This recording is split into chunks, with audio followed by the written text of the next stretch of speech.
围绕落没了，去围绕，那牛扒鸡了，老扒鸡都收费了。啊。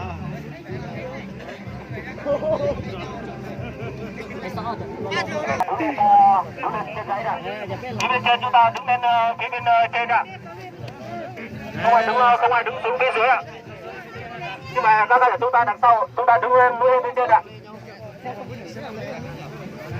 Bạn nó có chuối xoa nhỉ, thôi sao nhỉ?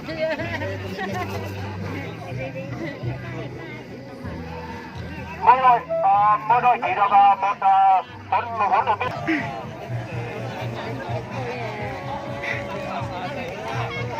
Các đồng chí không được lắm qua vạch thay giới hạn của xe thôi ạ.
Mà chưa hết chạy tàu nó ra con tàu mà. Em muốn Txhawb ấy. Nó tiếp rồi lên đó, chị lên đó. Hả? Tàu nó kéo rồi. Lên rồi, chị lên thì nó to con kéo cơ. Thấy chưa? Tiếp tục. Các đảng thì chúng ta lùi lại đằng sau ra. Năm nay lại đẩy nữa nha. Để người thao đấy năm nay ấy.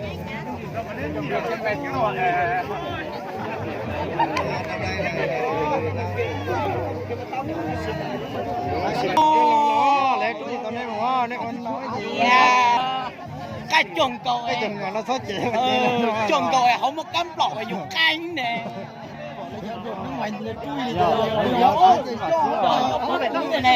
Do ngón thế này. Ta lấy còn mà lấy một cỡ, còn mà nó tập thể mà đều thế này. Họ dù cho nó phải thịt thản thôi. Đi vào. Hai ba. Con được cứu luôn. Lùi ra tí nó nhiều ngủ tí nè. Hai ba thôi à? Hai ba rồi.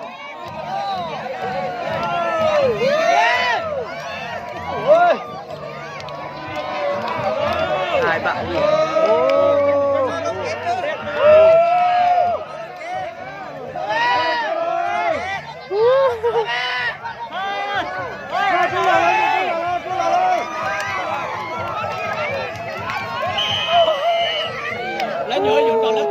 Không có cãi à.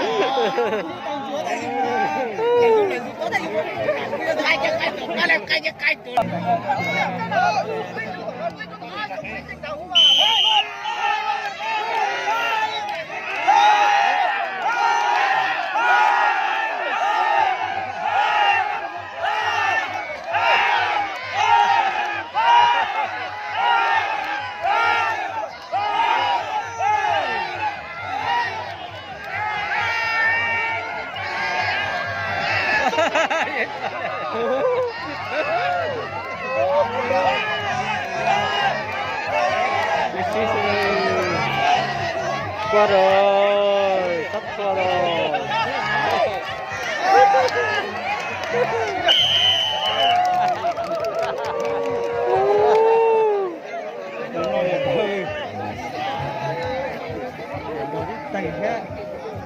Tỷ số chung cuộc sẽ mở mơn thắng với tỷ số 2-0.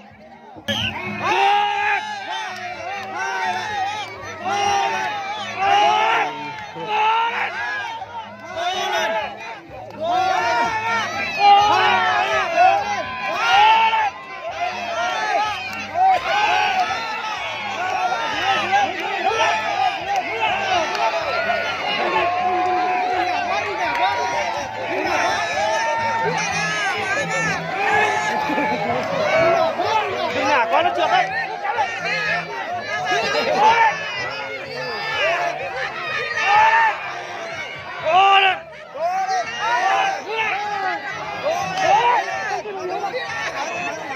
Bây giờ yếu rồi. Yếu rồi, cố lên.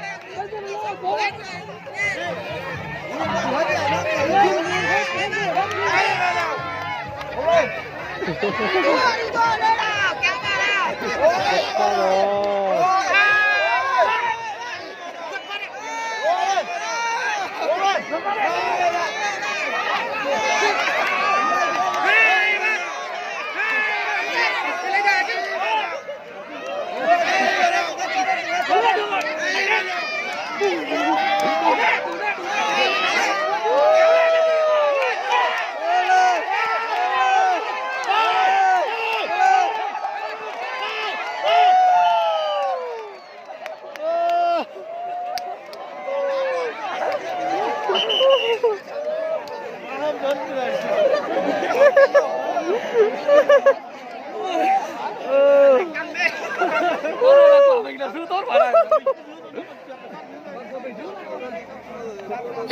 Anh em lúc từ đây đúng rồi. Hả? Đây đau quá. Anh mà ra thì đây là thôi. Nổ anh dâm lại kéo đi. Anh mà ra thì không đến được đây đâu. Anh không mặc áo tay dài vào. Mà áo giải tay đi. Đằng sau kiểu gì kiểu đúng có thả. Đây. Thôi. Đâu có ai thay được.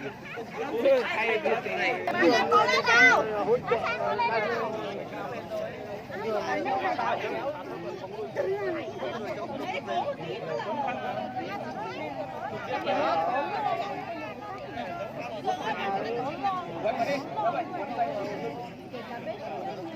Lên xong rồi.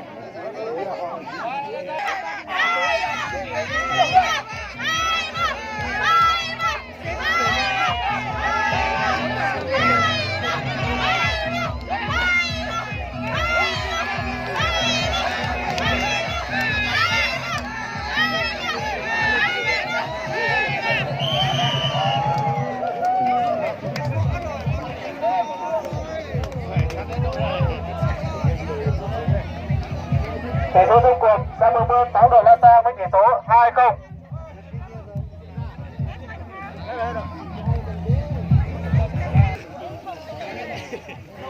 Công kia.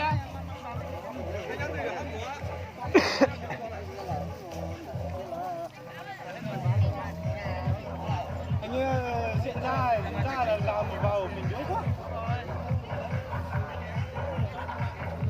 Anh béo to thì vào.